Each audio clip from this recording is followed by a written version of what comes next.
Alexis Summers, the daughter of Martin and Michelle MacNeill, is joining us. Also with us, the prosecution team, including the lead attorney, Chad Grunander, Jared Perkins, Sam Pete. Gentlemen, thank you so much for being with us. I'm going to start with Chad, the lead prosecutor.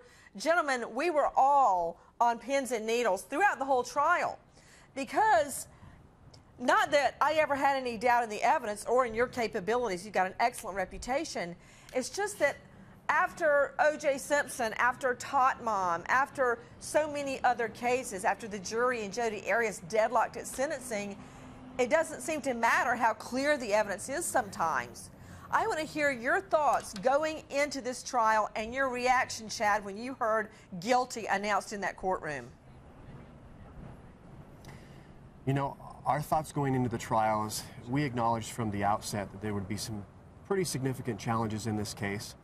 A lot of the evidence was circumstantial, although the inmates helped the evidence a bunch, and it really added to the case because it painted a picture about exactly how Michelle died on April 11, 2007. You know, it painted a picture, Chad, I thought, of the real Martin MacNeill, because he wants the world to think he's a doctor, a lawyer, and a Mormon Sunday school teacher, which is all true, but really only his own daughters behind family closed doors and in that jailhouse did the real Martin MacNeill show his face.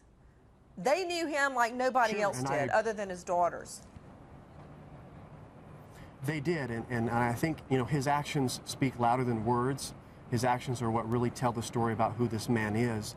And if you look at his conduct with his mistress, Gypsy Willis, shortly before Michelle's death, his pushing for the surgery, the first overdose, the fact that Michelle's progressing well, she's feeling just fine, and as soon as Alexis leaves, she's dead the next morning in the bathtub, and then he moves the mistress into the home just a couple of weeks later. Those Chad, are telltale you just brought up signs. a really good point. I really loved it when you guys showed the jury and pointed out to them. I mean, there was so much evidence, and you really refined it for closing arguments. But when you pointed out, look, the moment he gets alone with Michelle, the first time she was basically comatose, and Alexis came in and says, "What happened to Mother?" He overdosed her then. Then the very moment he gets Alexis to finally go back to medical school, boom, she's dead. It's just the two times, the first moment he can be alone with her, she's dead. Hold on, Chad. Our phones are ringing off the hook.